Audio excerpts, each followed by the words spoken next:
बाघ जब वो तालाब के पास पानी पीने जाता है और जब अपनी मूछें देखता है, मुंह देखता है, तो वहीं पर वो गरजता है, उसको पता चलता है कि मैं शेर हूँ। तो मैं यही कहना चाहूँगा आप सब लोगों को कि आप जितने पुण्य आप कर रहे हैं, शायद ये आपके ही नसीब में है ये चीज़ें, और हमें निरंतर इस हाड़ मास का जो हमारा ये ढांचा है इसको पूरी तरह से समर्पित करना है, क्योंकि हमको सदा यहाँ नहीं रहना। 50 साल, कोई 40 साल में चल जाएगा, 70 साल 80 साल ज़्यादा लेगा, फिर चले जाएगा, फिर यादें शेष रहेंगी उसकी। तो वही काम यहाँ जो ये हो रहा है पूरा जो सोसाइटी है की तरफ से, और आप सब लोग उसमें पूरक के रूप में काम कर रहे हैं, आप सब लोगों को मैं बहुत बहुत बधाई देता हूँ और आपका बहुत बहुत धन्यवाद करता हूँ। ये एक ऐसा विषय है कि मुझे भी नहीं पता था कि आगे चल, माँ बाप यही चाहता है कि मेरा बच्चा बहुत कुछ अच्छा करे, ये करे, और शायद वही ज़िंदगी है कि अगर नौकरी कर ली तो वही सब अच्छा है। परंतु मैंने कोई नौकरी नहीं की, मैंने भी अपने बच्चे बहुत अच्छे स्कूल में पढ़ाए लिखाए, शादियाँ की, बहुत बढ़िया, नानू दो तू सब हो गए अच्छे से, मैं भी बहुत अच्छा हूँ। आज 62 साल मेरी उम्र है, मैं 18 से 20 घंटे काम करता हूँ पर स्वस्थ हूँ। अभी मुझे लगता है मैं 100 तक पहुँच जाऊँगा। तो खुश रहना, जिस हाल में भी है हम खुश रहें, और तभी रह सकते हैं जब हम आज़ाद होंगे, और वो शायद किसान ही खुश रह सकता है। मैं तो बोलता हूँ बार बार डॉक्टर चंदन जी को कि जल्दी जल्दी रिटायर हो जाओ पड़े, और उसके बाद देखना हम लोग कितना और तेजी के साथ है, क्योंकि फिर हम आज़ाद हैं, फिर हम वो आज़ाद हैं कि हम हर कहीं सवाल भी कर सकते हैं। मैं भी करता हूँ सवाल, मैं बहुत जगह सवाल करता हूँ। क्यों? क्योंकि हम तो देश के समाज के नागरिक हैं, हम यूजर हैं, उपभोक्ता हैं, हम सवाल कर सकते हैं सभी से। तो मैं अपने सब्जेक्ट पे आता हूँ अभी। ये जो और हमारी दादी नानी तो दोपहर का खाना बना, 12 बजे भड्डू में दाल रख दी, तो 6-7 घंटा पकेगा वो भड्डू में। एक बार तप गया, गुड़ गुड़ गुड़ गुड़ लगी रहने, और शाम को बिना करके दिए कि महक आती थी, हम जब छोटे छोटे थे। ये सब मैं आपको इसलिए कह रहा हूँ, महक तो आज भी आती है आपके खाने से, और कितना तेल, कितने टमाटर, कितना मसाला उसमें डाला होगा आपने, उससे आ रही हो वो क्वालिटी गायब हो गई है। तो ये मैं अपने अनुभव के हिसाब से कह रहा हूँ। और ये राम खड़े होंगे उखाड़ के आप इनको लगाएं, ये ज़्यादा अच्छी पैदावार देते हैं। जब बारिश हुई, यहाँ से उखाड़ा, दूसरी जगह गया, पानी देने की जरूरत ही नहीं है, जब आसमान से बारिश हो रही होगी वही थोड़ा सा काफ़ी है।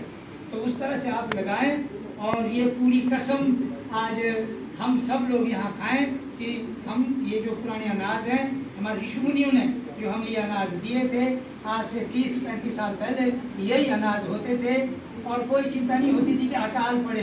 हर घर में 10-10 मण कोदरा जो है वो लकड़ी के डिब्बे में रखा होता था।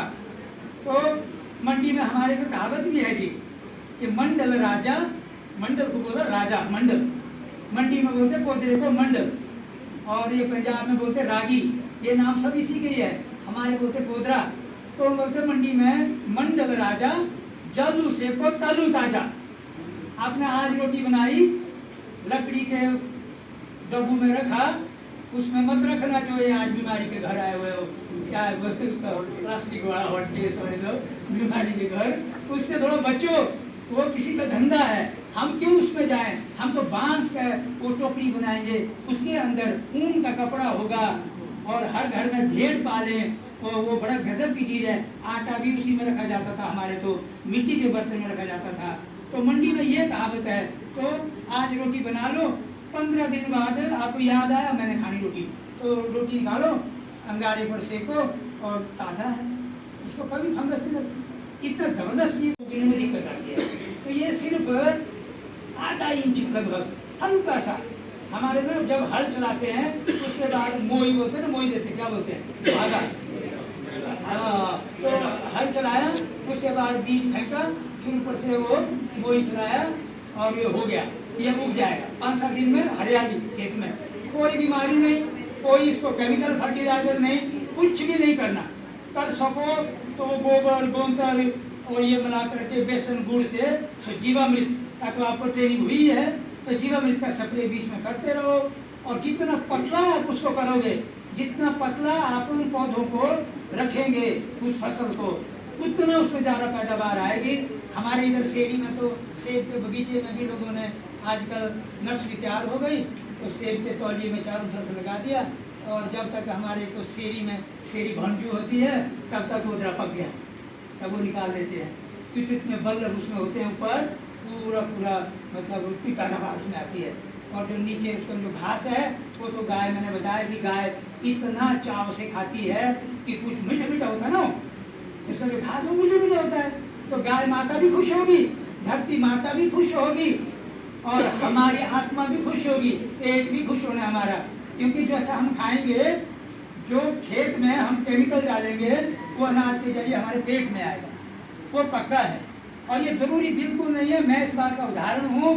मैं सर से निवेदन करूँगा कि जो आपके जो खास हेडमास्टर होंगे, जो महिला बहनें भी जो बहुत एक्टिव हैं, तो आप मेरे घर आइए, हम आपको ये 5, 6, 7 तरह का ये मिलेट्स का खाना भी खिलाएंगे वहाँ पर, और मैं अपने खेतों में आपको घुमाऊंगा। हमारे खेत हो गए रबड़ जैसे, रबड़ की तरह, उसमें ऐसे भी कोई चीज़ फेंको तो उग जाएगा। जीरो कीलिंग की जो बात हो रही है वो हो रहा है। मेरा आम का बगीचा है, कभी हम उसमें तौलिया नहीं करते, क्यों? तौलिया करने वाला तो केंचुआ है। और मिट्टी ऐसी हो गई कि 2 इंच मोटा पाइप आप यहाँ रख दो, पानी वाला डाल दो, आप 10 घंटे रखो, पानी पता नहीं कहाँ गया, आगे तो गया ही नहीं, वो धरती में समा रहा है। क्यों? क्योंकि उसमें जो बैक्टीरिया वो है, केंचुआ है, उनने सुरंगें बना दी सारा बिल्कुल, और वो पानी नीचे चल गया। जैसे ही ड्रॉट होगा नमी ऊपर आएगी। और आज हो क्या रहा है, जहाँ हमने केमिकल का अंधाधुंध इस्तेमाल किया, पूरा फ्लड के रूप से मिट्टी बह रही है। और आज बारिश होगी ना, परसों देखिए जमीन सूखी हो जाती, जैसे नगारा नहीं होता है, नगारा सुनते हैं तो बजाते हैं यंत्री तनन तनन करते हुआ, वैसे हो जाता है मिट्टी। तो कारण वही है कि जो धरती माँ के जो पूरक थे, जो जीवाणु थे, वो सब मार दिए हमने, जंगल में आग लगा करके, और खेती में रसायन डाल करके वो हमने सारे खत्म किए। और इसका खामियाजा हम आज भुगत रहे हैं। आज कैंसर हॉस्पिटल बन रहे हैं।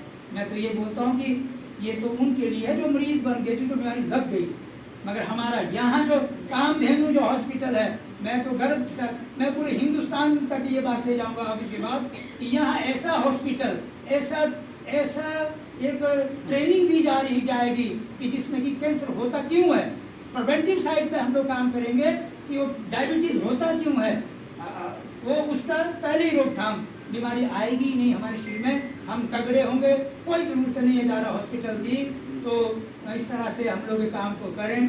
और मैं एक बार फिर से आपके सब जो यहाँ के कर्णधार हैं, पंडल साहब, बहुत नम्र स्वभाव, मैंने तो किसी 2-4 अपने दोस्तों से सुना था, आज 1-2 पालनपुर से भी आ रहे थे यहाँ, राहुल जी मेरे बड़े पुराने मित्र हैं, एक वो भी आ रहे थे। तो ये पंडल साहब से तो तारीख से तो सुना, और मुझे आज बड़ा अच्छा लगा कि यहाँ आज जो डॉक्टर साहब हमारे बीच में आए हैं, मैं तो उनको बोलता हूँ महाराज हाथ जोड़ के निवेदन है, ये रिटायर हो जाओ पर ये सरकारी वाला जो आपको पकड़ाया हुआ है ना, ये बटुआ और उन्हें होता है जो नंबरदारी वाला, फिर इतना बड़ा, ऐसे लोगों का जरूरत है समाज के लिए।